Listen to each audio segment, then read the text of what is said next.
Zaporizhia, 10 de octubre de 2025, 3 de la mañana.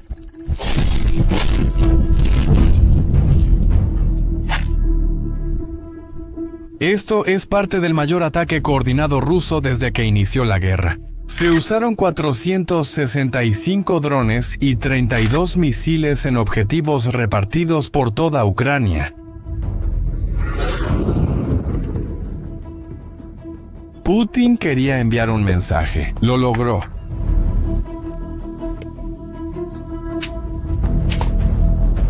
Pero Ucrania preparó una respuesta, que vino de un lugar que él creía imposible. Vino de 1.400 kilómetros dentro del territorio ruso.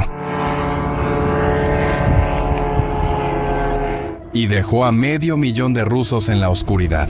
Y mira, eso fue solo el comienzo. Déjame mostrarte lo que pasó esa noche, porque no fue una operación militar común. Fue el tercer año consecutivo que Rusia ataca la infraestructura civil ucraniana. Antes de que llegue el invierno, incluso hay un nombre para esto: armar el invierno. En otras palabras, eso significa convertir el invierno en un arma. La estrategia es simple y brutal. La idea de ellos es más o menos así: si no puedes ganar en el campo de batalla, intenta quebrar a la población civil. Quita la luz, quita el agua, quita la calefacción cuando llega el frío y obliga al gobierno a rendirse para acabar con el sufrimiento del pueblo. Dicho eso, ahora vas a entender por qué esa noche en Zaporizhia fue parte de algo mucho más grande. En Kiev, 800.000 personas se quedaron sin electricidad, 2 millones se quedaron sin agua. Hogares y vidas. Todo forma parte de una táctica rusa bien probada: privar a los ucranianos de calor y luz justo antes de los meses de invierno. Esta vez también es una venganza. En Kharkiv, Sumy, Dnipropetrovsk, la misma historia. Apagones generalizados, y no fue por casualidad. Rusia usó algunos de sus sistemas de misiles más avanzados. El Kinzhal fue uno de ellos, un misil que ellos llaman hipersónico. Y también está el Iskander, un misil balístico táctico extremadamente preciso. Esas son armas caras, sofisticadas, hechas para penetrar defensas aéreas avanzadas.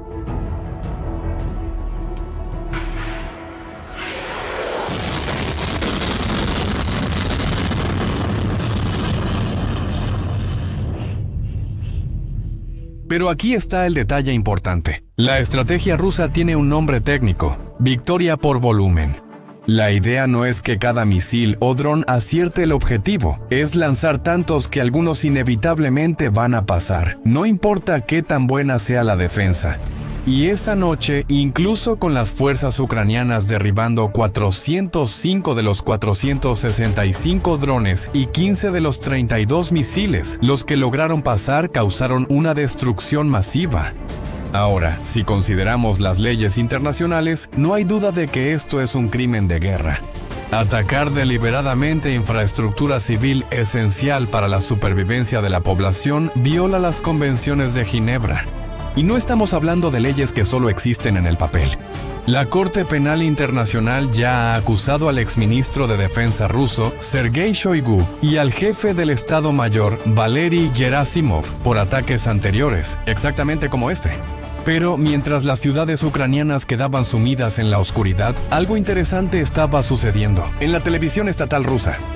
Un comentarista se sentó frente a las cámaras y dijo algo sorprendente.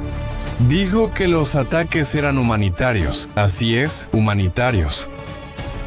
La lógica presentada fue esta: al destruir la infraestructura ucraniana y sumir al país en el frío y la oscuridad, Rusia en realidad estaba tratando de salvar vidas ucranianas. Y querían lograr ese objetivo forzando al gobierno de Zelensky a darse cuenta de la realidad y negociar la paz más rápido. Piensa en eso por un segundo. Ataques que dejan a millones sin luz ni agua al inicio del invierno, siendo descritos como ayuda humanitaria. Parece una broma, ¿verdad? Pero es la buena y vieja propaganda rusa. El objetivo es crear una realidad paralela, donde Rusia no sea vista como un agresor, sino como un salvador. Aunque parezca absurdo, esa narrativa funciona en Rusia. Le asegura a la población rusa que su gobierno está haciendo lo correcto incluso cuando las acciones contradicen completamente esa afirmación. Pero, ¿a qué es lo que realmente importa? Aquí es donde la historia se pone interesante.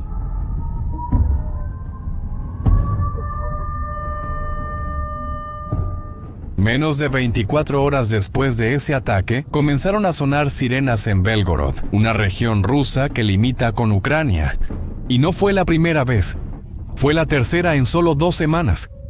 Pero esta vez fue diferente. Ucrania no atacó solo subestaciones al azar.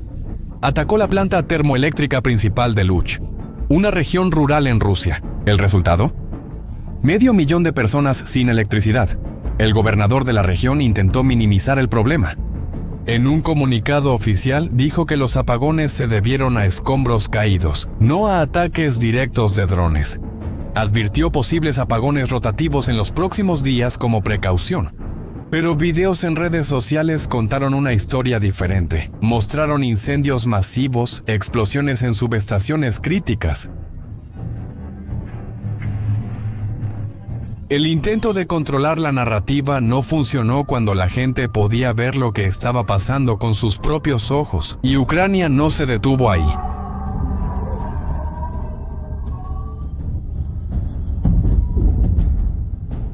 Mientras Belgorod lidiaba con la oscuridad, drones ucranianos visitaron una fábrica en el territorio ocupado de Donetsk. Una fábrica que producía drones vista en primera persona, esos pequeños drones de primera persona que se han convertido en una de las armas más letales de esta guerra. La fábrica fabricaba municiones. Las imágenes posteriores mostraron el lugar completamente destruido. Eso no fue solo una represalia, fue un ataque estratégico, directo a la capacidad de producción militar rusa. Pero el ataque que realmente cambió todo ocurrió en un lugar del que probablemente nunca hayas oído hablar: Ufa. La capital de Bashkortostán está a unos 400 kilómetros de la frontera ucraniana, y hasta esa semana estaba completamente fuera del alcance de cualquier cosa que Ucrania pudiera hacer. O al menos eso era lo que todos pensaban. Un dron ucraniano voló toda esa distancia y alcanzó la refinería de Bashneft, pero esa no es una refinería cualquiera. Es una de las 3 más grandes de Rusia, con una capacidad de producción de 24 millones de toneladas por año. Suministra gasolina, diésel y otros productos directamente a las Fuerzas Armadas rusas. El ataque provocó un incendio cerca de la unidad de destilación de petróleo crudo y obligó a una paralización parcial de las operaciones. Pero se equivoca quien piensa que esto fue un golpe de suerte. Fue el tercer ataque de la inteligencia ucraniana en esa región. Solo en octubre. 3 ataques en un mes, a 1.400 kilómetros de distancia. Eso es capacidad, no suerte. Ahora detente a pensar un poco en lo que estamos viendo aquí. Drones caseros volando más de 1.000 kilómetros dentro del territorio ruso y alcanzando objetivos estratégicos. ¿Cómo es posible esto? La respuesta tiene 2 partes.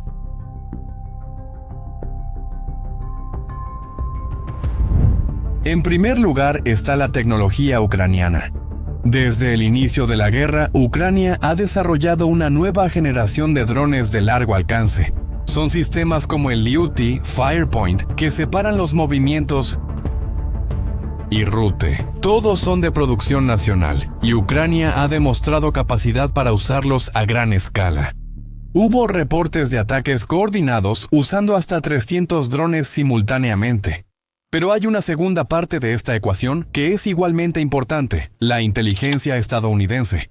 Desde julio de este año, Estados Unidos comenzó a proporcionar datos detallados para apoyar la campaña de ataques de largo alcance de Ucrania contra el sector energético ruso.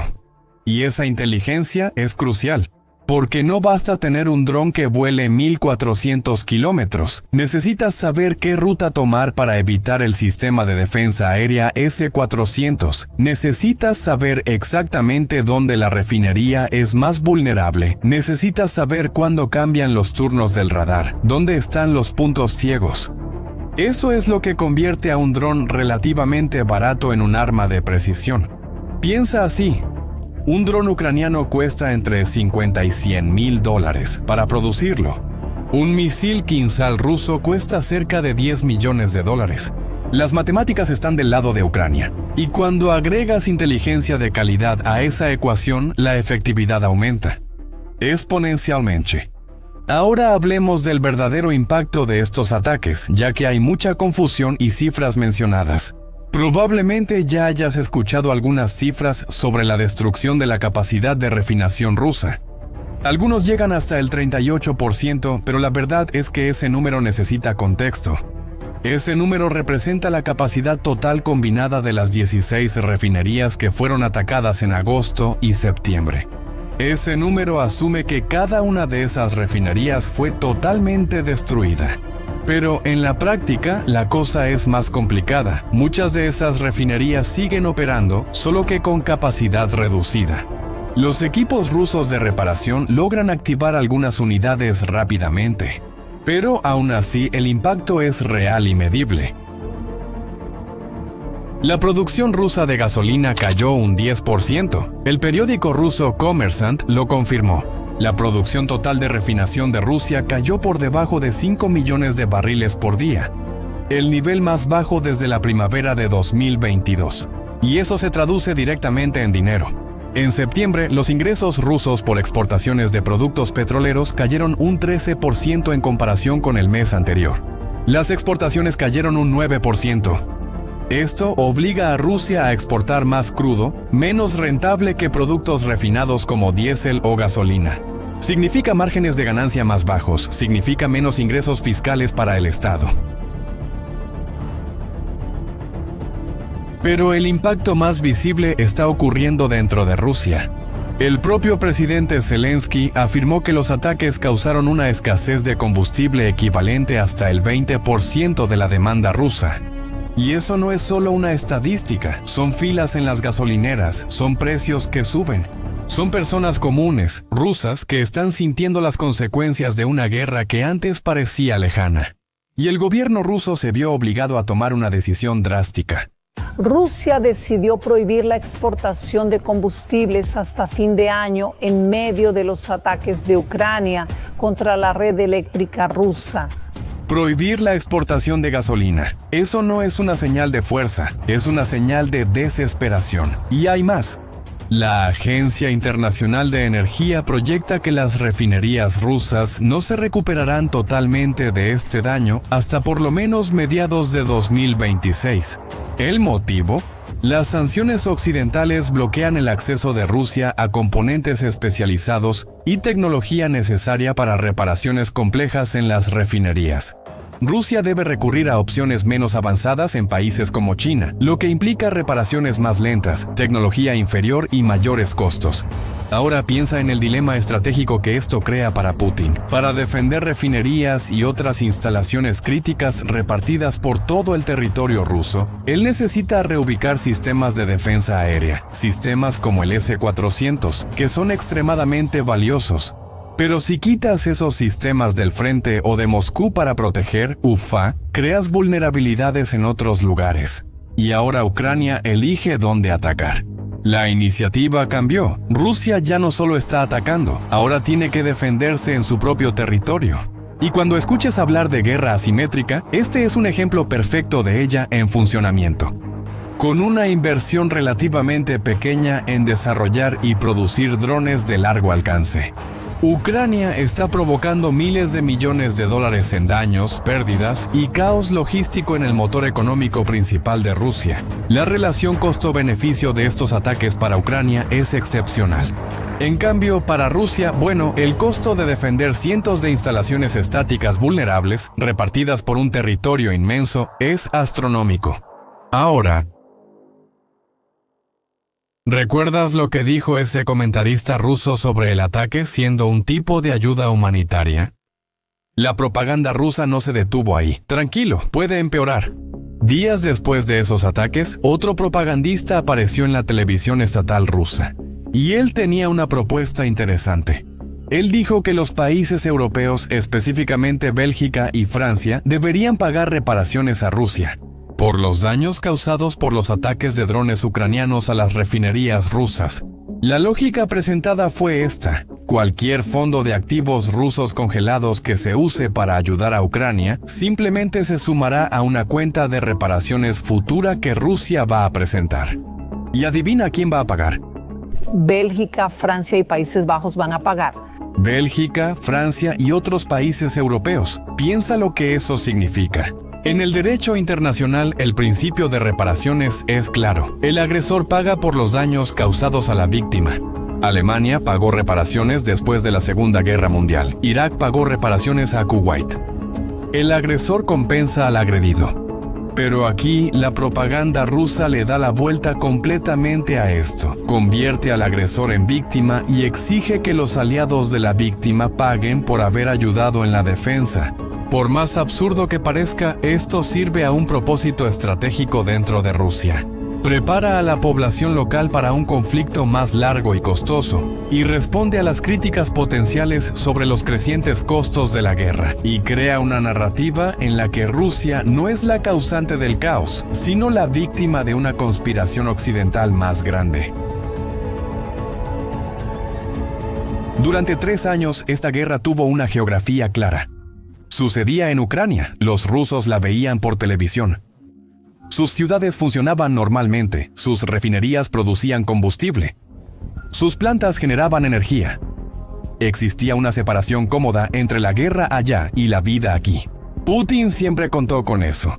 Siempre supo que mientras los rusos comunes no sintieran consecuencias directas, él podría continuar la guerra indefinidamente. Pero ahora, por primera vez desde 2022, los rusos comunes están sintiendo el impacto.